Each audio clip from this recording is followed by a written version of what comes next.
जय शमशान भैरवी।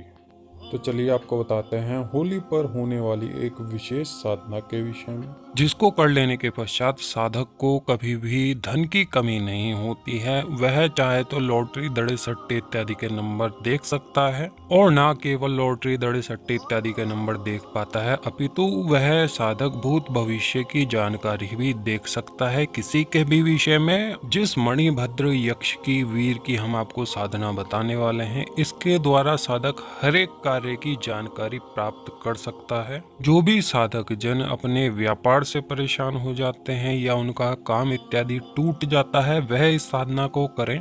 इस साधना को करके कोई भी साधक या साधिका अपने निर्धन जीवन को सुखमय कर सकता है, अपने आर्थिक स्थिति को सुधार सकता है। जो मणिभद्र यक्ष है, इसको यक्षराज कुबेर के सेनापति की उपाधि प्राप्त है। अधिकतर जो जैन धर्म के अनुयायी हैं, वह इस मणिभद्र यक्ष, इनको मणिभद्र वीर भी कहते हैं, इसका पूजा अर्चन करते हैं, इसकी साधना इत्यादि करते हैं।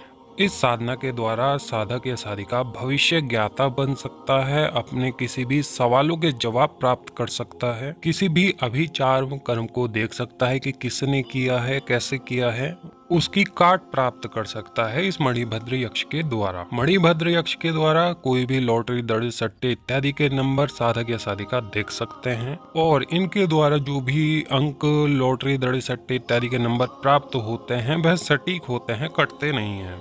इस मणिभद्र वीर के जो बहुत से मंदिर भी हैं गुजरात में, बहुत से लोग इनको देवता कोटि का मान करके भी पूजते हैं, और बहुत से लोगों के यह कुल देवी देवता के रूप में भी पूजे जाते हैं। साधक को कोई शत्रु अगर देखिए परेशान करता है, या देखिए किसी को कोई पसंद आ जाता है, या किसी का काम धंधा देखिए नहीं चलता है, रोजगार इत्यादि नहीं लगता है, या फिर किसी पे कोई अभिचार कर्म की दिक्कत आती है, किसी को लक्ष्मी बंधन होता है, किसी को कोक बंधन होता है, यानी किसी भी समस्या का समाधान एक मणिभद्र यक्ष के द्वारा किया जा सकता है। और इस होली पर मात्र एक दिन में इसकी साधना की जा सकती है। मात्र एक दिन की यह साधना रहेगी। होली की रात्रि को आपके यह साधना कर दी है, जिस दिन होली का दहन होता है। बिना डर भय की यह साधना रहेगी, और कोई भी स्त्री पुरुष इस साधना को कर सकता है। किसी भी एकांत स्थान पर यह साधना की जा सकती है। घर पर भी यह साधना कर सकते हैं, किसी खंडर वीराने में भी यह साधना कर सकते हैं। साधना को रात्रि 11 बजे शुरू करें, और लाल वस्त्र धारण करके ये साधना को करें। साधक को उत्तर मुख होकर के बैठना है, और उसकी जप माला जो रहेगी वह सिद्ध या तो रुद्राक्ष की हो, या फिर प्राण प्रतिष्ठित की हुई स्फटिक की माला हो।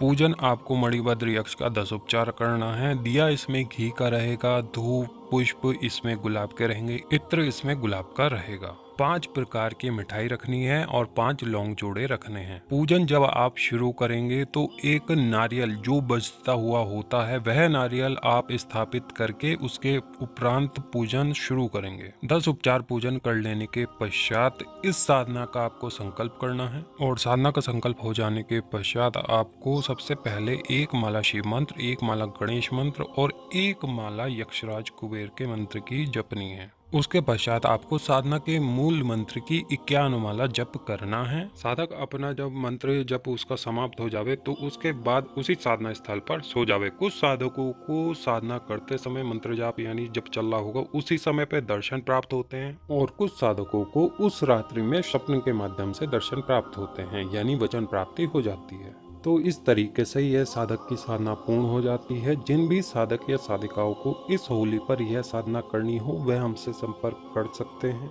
कुछ साधनाओं की वीडियो आगे पोस्ट करी भी जाएगी, और कुछ साधनाओं के लिंक हम डिस्क्रिप्शन में दे देंगे, जो पहले से ही चैनल पर अपलोड कर दी गई हैं। और साधक साधिकाओं के आसानी के लिए एक प्लेलिस्ट बना देंगे अलग से होली साधना के नाम से, ताकि कोई भी साधक या साधिका देख सके आसानी से कि उसको होली पर क्या क्या साधनाएं करनी है। तो जिन भी साधकों या साधिकाओं को कोई भी साधना सिद्धि या तंत्र इत्यादि होली पर करना हो, वह अभी से संपर्क कर ले में, और अपने साधना विधान इत्यादि ले ले में। तो चलिए आपसे मिलते हैं नेक्स्ट वीडियो में, तब तक के लिए नमस्कार।